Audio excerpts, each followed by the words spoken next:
Yo, nephew, hand me that Barstool. You know what it is, and for what it's worth.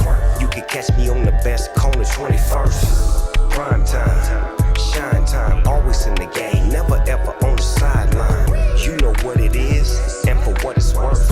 You can catch me on the best corner 21st. Prime time. Welcome to 21st in Prime. My man Ron here, Jamie Dukes here. Heineken 0-0 here, zero alcohol, 69 calories as well. Coach, we have a special campaign, isn't that right, Ron? That we. Oh, that's a fact. It's Sober October, and we October. want you guys to celebrate Sober October with us. And that means all you have to do is post a picture of you drinking the Heineken 0-0 and tell us why you're having a Sober October. Do they get anything? They get a very special, very exclusive Coach Prime merch package. Wow. And I'll tell you what, the merch is nice. I have one of the sweatshirts. The merch is very nice. All you have to do is make sure you use the hashtag SoberTruthTober to enter on any social media. Tag Heineken00. Tag Coach Prime. Tag us all. Let us know why you're being sober this month. I know why I'm getting sober this month. I'm trying to get lean. I'm trying to get in fighting shape like Coach over there. Even like Jamie. Jamie's looking lean. Speaking of lean, Ezekiel Elliott, the lean mean Dak Prescott said he's in the best shape of his life. Yeah, his backup is Cowboys are rolling. So the question is, this is the best Cowboy team since what, Coach and Ron? I'm not gonna say all that. Since. No, it's since. No, from what you see since. They've started like this before. They've started like this, rolling like this. Dak has been doing this for years. This is why he's paid like he's paid. Zeke had a couple social years. Now he's back because the line is healthy. Now the defense is showing up a little bit. They haven't. The best player on the team is healthy. You mean Tyron Smith? He's the best. I'm not going to say the best player on the team. He's I'm the not best player on that team. Dak is the best player on the team. Tyrone Smith could leave, and Dak still going to get done. And Dak leave is a wrap. Dak leave is over. It's a wrap. Yeah, Dak leave is it's over. But I'm proud of Zeke. But also mention Zeke has a backup that's pretty darn good. Let's get that straight. And I don't know if that's putting pressure on Zeke, but Zeke looks great. The Cowboys look great. The rest of the division, except for Ron's guys, they're okay, just okay, because the Giants are the Giants. Washington, I don't know who they are right now. Philly is like a seesaw, but the Cowboys, dealt with them pretty handedly. So it seems like Dallas is going to walk away with that division. Yeah, Dallas looks incredible right now. I would say that they're the best since this is the best Dak team that I've seen. Maybe the best since the Tony Romo team, when it was a Tony Romo, Des Bryant little show that they had going on down there. But I did see that Ezekiel Elliott, he hit a very distinct looking high step into the end zone. Yeah. Does he have the blessing to use that high step? He does what he wants to do. He's already taking 21 to another level. I'm a Zeke guy, man. I like Zeke. I really do. I like Zeke. I do too. I really do. I do think personally, I think Zeke got a little complacent at one point. I think he got a little comfortable at one point, and now the fire is rekindled because people start doubting you, and you got something to prove. You want to prove them wrong, and then you got to back up is hitting it just as hard. So you got to be on your game, and he is on his game, and I'm proud of him. So, Coach, because you're coaching that kind of player today. Mm-hmm. It's a different kind of guy. You say it all the time. If you didn't want to work, even the linemen, we all worked. We couldn't run as fast as y'all, but we always worked, Ron. We ran. In the summertime, we ran, we worked. And it just seems like it's a little bit, you got talent. Leonard Fournette, you could make the same argument, had the success first few years. He even out of his own mouth talked about he got a little complacent. That's right. That's happened when we played. We had guys. I'm certainly, but it just seems like I think Zeke has the ability to be a very special back. I don't know how long he can be a special back, but his vision and what he has, he's nice. Oh, he's very nice. And we still have to keep on giving credit to Trayvon Diggs, who has been playing out of his mind. I saw a story this past week that when he was on Alabama, Coach Saban told him that he was going to be playing defensive back instead of wide receiver, and he cried. He was heartbroken.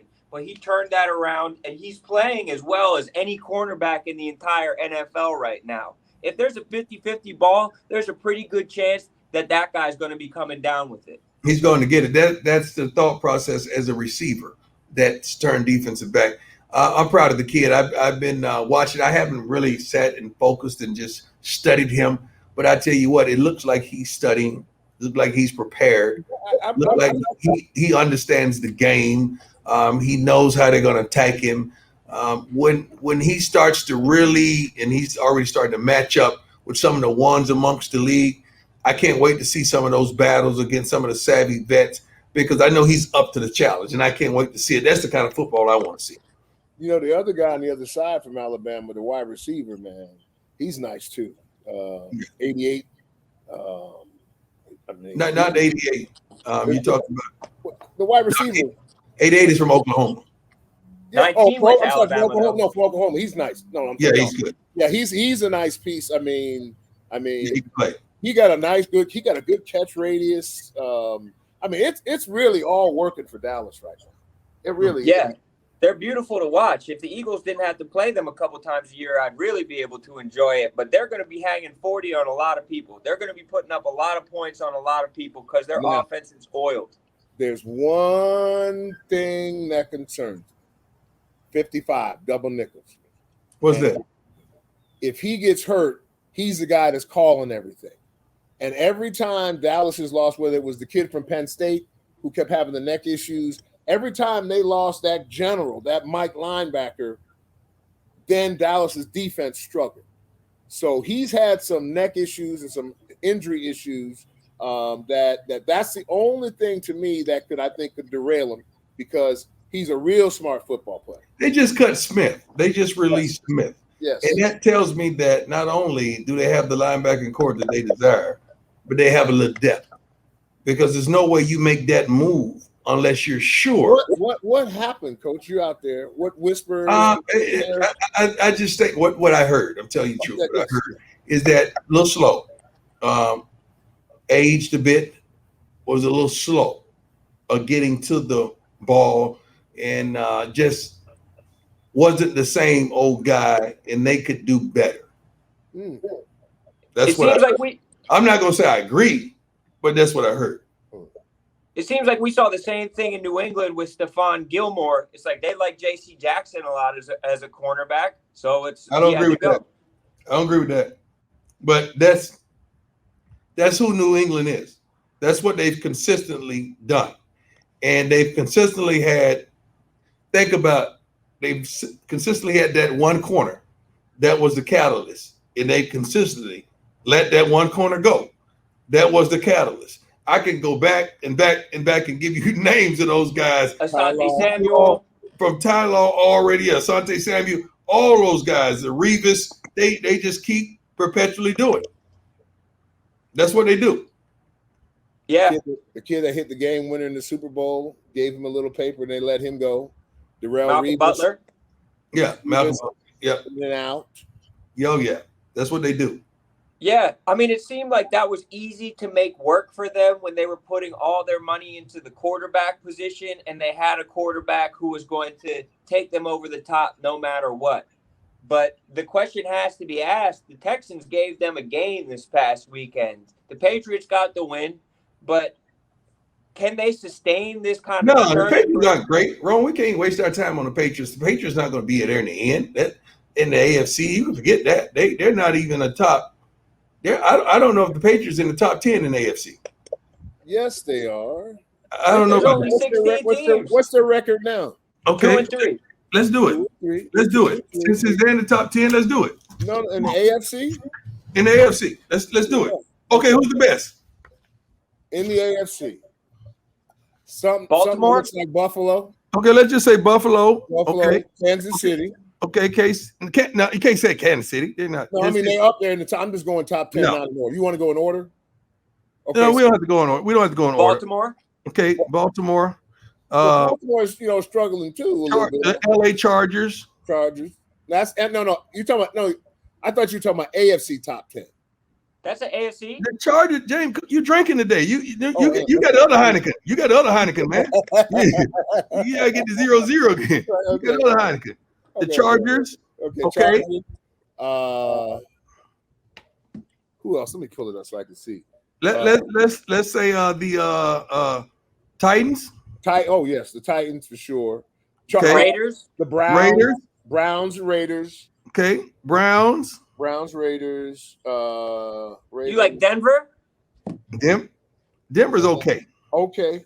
So and then right okay. after What about is Cincinnati, or you got to give Cincinnati or Pittsburgh one of the nods? I'll give Pittsburgh ahead of them too. That's what number are we at now, though? Pittsburgh 1, 2, 3, 4, 5, 6, 7, 8, my brother. Okay, yeah. We're forgetting a couple. No, we're not. No, we're not. Yes, we are. We're down at the bottom of the barrel. No, we ain't at the bottom of the barrel. Yeah, we are. Who can we put below them? Hold on. Let me journey through my head. We're at the bottom of the barrel. That's what I'm saying. Let's go divisions, guys. Let's think about divisions. Okay. Raiders, Chargers, KC. Yeah. Okay. Who else is in that division? Here. Let's start at the bottom. Raiders, Chargers, KC. Who else is in that division? Denver. Denver. Okay, we forget that. Okay, that's that whole division. Okay, let's go AFC South. Who is that? Jacksonville, Indiana, and Houston. Houston. Who's the other team? Titans. And Tennessee. Okay, let's go north. Right, exactly. North. Patriots. We're taking the whole north. Miami. We take the north. No, the north is easy. Baltimore, Cincinnati, Cleveland, and Pittsburgh. All of them are better than that. Cincinnati too. Cincinnati's better. I say all of them are better than, and then you got the Bills up north, and you have at number 9. Okay, who else? The Bills and who? That's it. Who's Miami and the Jets. I rest my case. That is horrible. I rest my case. They're top number 1, 2, 3, 4, 5, 6, 7, 8, 9. Oh, you slid in at 10. Okay, all right, Coach. You slid in at 10. Help me out with this Kyrie situation. What is going on? Kyrie's Kyrie. What does that mean? Why are we having to beg him all the time to do something? What? No, if I'm a GM, I'm gone. I ain't got time for it because this is it's continuous. What is the problem now? You're continuous and you're injured all the time. Like it's something. I can't do it. Not when I got 2 dogs. When I got 2 dogs, I'm not putting up with it. I just wonder, honestly, really wonder what Harden and KD is really saying and really thinking like, dog, come on, dog. Like, dog, really, man? Really, dog? So we gonna play around with our opportunity to win it all because of a shot, dog? Because of a shot, dog? Imagine if they said that to Jordan. Imagine if they said that to Kobe. They're like, Robert Ory's not going to play with you because he doesn't want to take a shot. Or like, Ron Harper or Steve Kerr, they said they're not going to take a shot. I bet Jordan would fist fight them. I think Jordan would probably just square up with them and be like, you're going to play. What Jordan would say, he would go to the front office and say, one of us got to go today. He would say, one of us got to go today. Yeah. Get this situation over with. He's got to go today. He did that before, too. So his former player that was early on in his career. Who? I won't say, just early on in his career, when his rookie year, early on in his career, somebody got sent out of Chicago. Who was it wrong? I don't know. Was it Oakley? You're talking about Charles? No. The other one, Oakley, this is dope. No. We'll talk about it off the air. But somebody got sent out. We're Barstools. We can't talk about it all day. Oh, yeah, we can. There's stuff you don't say. There's a lot of stuff you don't say. You can not with another guy, another teammate. Yeah, but no. This is one of them. It come out. He might be calling you. But Coach, pretty sure we ain't the only one know, dog. I'm pretty sure we ain't the only one know about what happened. Well, yeah. Well, anyway, it don't matter. I ain't saying it. I just Cool. that's a big name to be throwing something out there at, and he got a new family, a new life, and all that. Son just got had a little circumstance. What does that mean that Jordan told him to go? He got to go. No, Jordan ran somebody out of town in Chicago. He's supposed to. He's Jordan. Right. I ran a corner off the field in Atlanta. Hey, man, you got to go. You get killed out here. Put somebody else in. You need someone. You can't. And I think that you asked, what do KD and James Harden really think? And I think that KD and James Harden were part of the meeting where they decided that Kyrie Irving wasn't going to be able to be part of their team unless they got a shot. They had the meeting, and it was them and the general manager and the coach, and they're as integral a part of this because I don't think they're having a hard time attracting talent right now. They got Blake Griffin out of nowhere. They got LaMarcus Aldridge out of nowhere. Well, them two know they don't need him, first of all. Those dudes know we don't need him. I mean, they're built that way. They know they don't need him. They're tired of the drama. They just want – KD just wants normalcy. That's one thing I've seen about watching him play and all that. I personally love KD. Yeah, I'm a big fan too. Yeah, but he likes normalcy and quiet, but he will clap back on you. Like KD. Yeah. He had normalcy in Golden State, though. Let's just say that was like the most normal situation he could have asked for. His teammates. Well, something happened because you saw the report where they talked about how, as a matter of fact, he and Draymond situation. They said if the coach and the team would have handled that situation better, the players were good. The report was that KD didn't like how the team, being the ownership or whatever, and the coach. Yeah, but that wasn't his home. That wasn't his home, dog. You got to understand that. When I went to Atlanta, I could trip. It was my house. Okay. When I went to Dallas, how I'm gonna get mad at y'all, how you handle the situation? You ain't draft me. I'm a newcomer. I'm from the outside in. That ain't my thing. That's Mike Irvin's, Troy Emmons. That's their thing. So when he was up there in Golden State, it was never gonna be his thing, even though he was responsible for the rings. Oh, he was woke. That wasn't his thing. So he said, you know what? Y'all take this him. Let me show you how valuable I am. I'm out. And I'm going to go over here and show you how valuable I am. That's what that was. And that's a great point right now because, Coach, it's time for us to be out.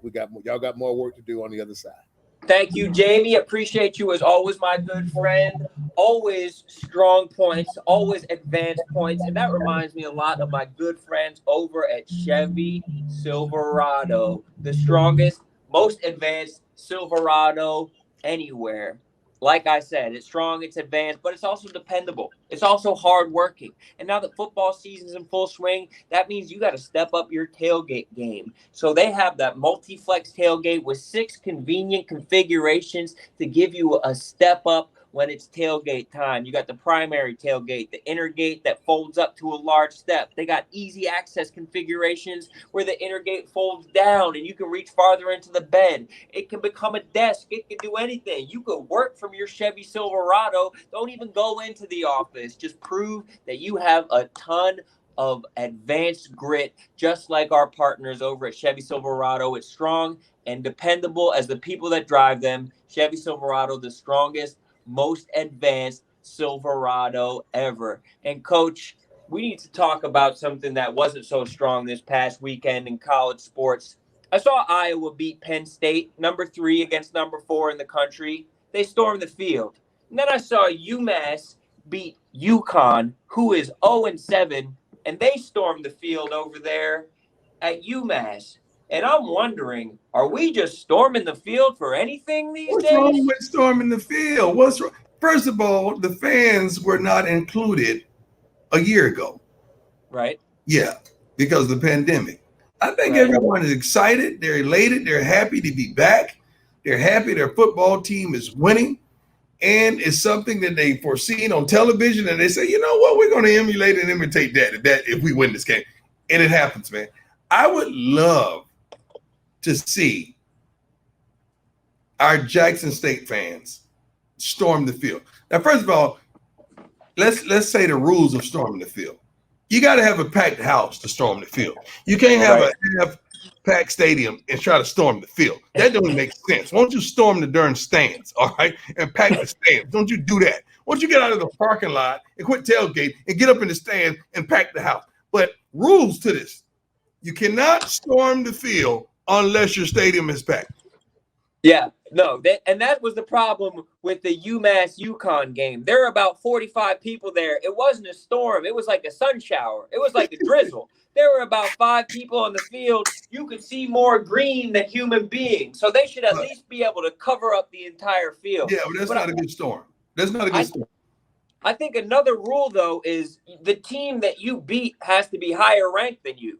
And a lot of times I think that you should be unranked and the team should be ranked. I think that if you're playing against the number 5 team and you're unranked and they come into your house and you beat them, then you can storm. But if you're the number 4 team and you play the number 5 team, you're supposed to beat that. You can't storm when you're but it may be history. You got to account for the history. It may be history here that I hadn't beat this team in a while. It may be history here that the coach said something about this team. It may be history that it's an upset.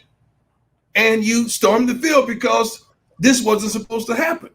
Or you win it in a miraculous play or last-second field goal, and you win it.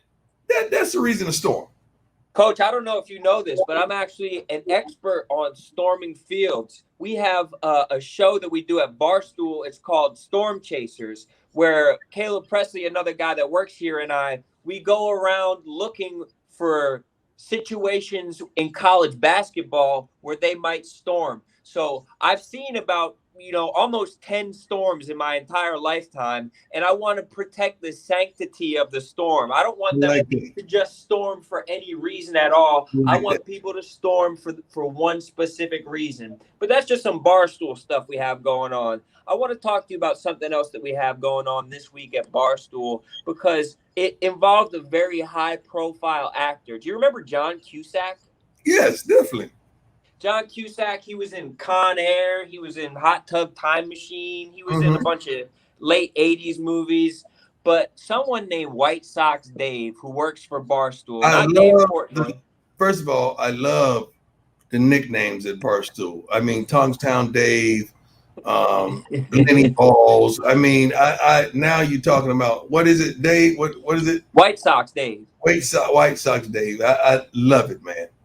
So White Sox Dave has a list of people who can and cannot root for the White Sox. And he's got a rule that if you ever rooted for the Cubs, if you put on a Cubs hat, you're on that side of the fence and you're completely banned. Now, John Cusack, a very famous actor, has a Chicago lineage. He has some Chicago in his blood. And so when the Cubs did really well, he wore the Cubs hat. When the White Sox did really well, he wore the White Sox hat. And White Sox Dave, had a problem with this. And so he found John Cusack at the baseball game and went up to him and told him, hey, you're banned from being able to root for the White Sox. And it was caught on camera. It got picked up by 1,000 news outlets across the world. And I'm trying to figure out, Coach, is he allowed to tell another man who he can root for? I love how much respect he has for the Sox. I really do. I love how much respect he has that he would actually go to a famous actor and challenge him on that. I got a lot of love for that. I got a lot of respect for him. I can't wait to shake his hand and give him a hug. I really do. And yes, he can, because he emphasizes the word fan. He is a fan. I like it. He's a fan, but he also is taking control of somebody else's fandom.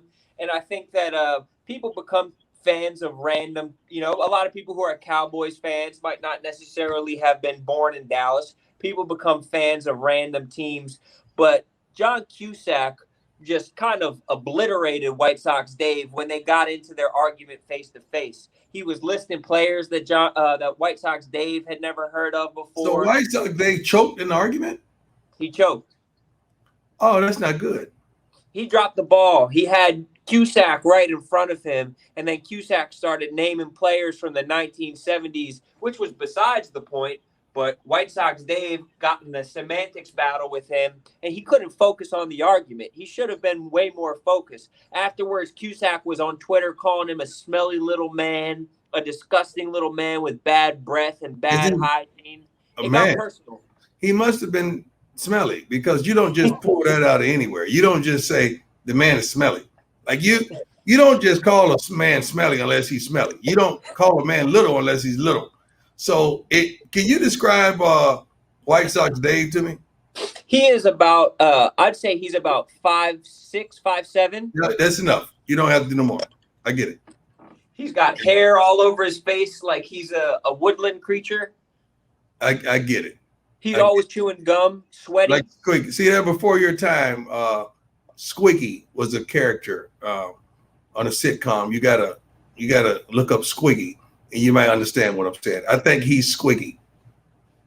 I'm looking up Squiggy right now. Squiggy? Yeah, Squiggy.